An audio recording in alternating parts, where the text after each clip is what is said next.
ओम नमः शिवाय। आज हम पढ़ेंगे सोम प्रदोष व्रत की कथा। तो सुनिए सोम प्रदोष व्रत की कथा। यह व्रत सोमवार के दिन पड़ता है, इसलिए इसे सोम प्रदोष व्रत के नाम से जानते हैं। यह तिथि भगवान शिव को समर्पित होती है। इस दिन भगवान शिव को प्रसन्न करने के लिए विधि विधान से पूजा आराधना की जाती है। हिंदू पंचांग के अनुसार हर महीने की त्रयोदशी तिथि को प्रदोष व्रत आता है।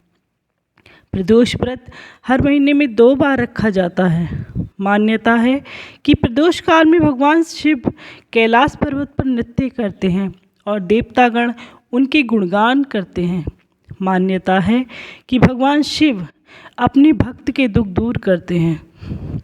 सोमवार को सोम प्रदोष व्रत कहते हैं। एकादशी की तरह एक वर्ष में 24 प्रदोष व्रत होते हैं।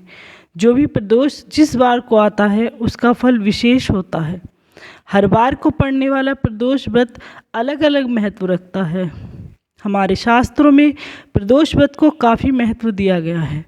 सोमवार को आने वाला यह प्रदोष व्रत मनोकामना की सिद्धि के लिए बहुत महत्वपूर्ण माना गया है।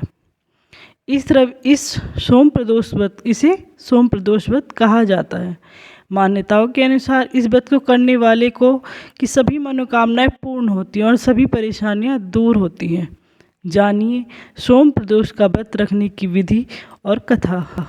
यह व्रत शुक्ल पक्ष की त्रयोदशी से आरंभ करना चाहिए। उस दिन प्रातः शौचादि से निवृत्त हो शुद्ध वस्त्र धारण कर 1 लोटा जल, बेलपत्र, पुष्प, फल, धूप दीप ले शिव मंदिर में शिवलिंग पर चढ़ाकर भगवान शंकर तथा पार्वती का पूजन करें तथा सूर्य को अर्घ्य दें। दिन में निराहार व्रत रखें और भगवान शंकर का ध्यान करें। सूर्य छिपने के पश्चात पुनः शिव मंदिर में जा उत्तर दिशा में बैठ आचमन कर ओम नमः शिवाय मंत्र उच्चारण कर जल, बेलपत्र, पुष्प, फूल चढ़ाकर प्रार्थना करें। हे भगवान शंकर एवं माता पार्वती, आप समस्त संसार के स्वामी हो। हे देव, मैं आपकी शरण हूँ, आप मेरा मनोरथ पूरा कीजिए। प्रार्थना करके ओम नमः शिवाय, ओम पार्वते नमः मंत्र का 108 बार जप करें तथा भगवान शंकर एवं माता पार्वती को भोग लगाकर स्वयं प्रसाद ग्रहण कर उपरांत मिष्ठान युक्त भोजन करें। वर्ष पर्यंत मनोकामना पूर्ण होने पर उद्यापन करना चाहिए। सुनते हैं इसकी कथा। सोम प्रदोष व्रत कथा। अविष्ट सिद्धि की कामना यदि हो हृदय विचार, धर्म अर्थ काम आदि सुख मिले पदार्थ चार।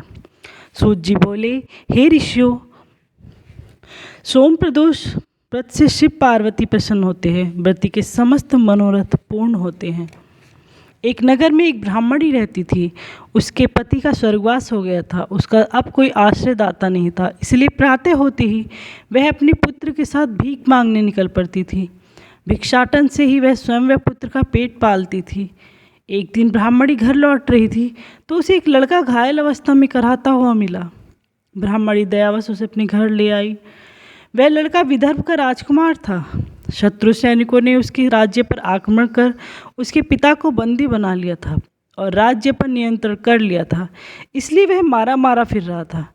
राजकुमार ब्राह्मण पुत्र के साथ ब्राह्मणी के घर रहने लगा। एक दिन अंशुमति नामक एक गंधर्व कन्या ने राजकुमार को देखा और उस पर मोहित हो गई। अगले दिन अंशुमति अपने माता पिता को राजकुमार से मिलाने लाई। उन्हें भी राजकुमार भा गया। कुछ दिनों बाद अंशुमति के माता पिता को शंकर भगवान ने स्वप्न में आदेश दिया कि राजकुमार और अंशुमति का विवाह करा दिया जाए। उन्होंने वैसा ही किया। ब्राह्मणी प्रदोष व्रत करती थी।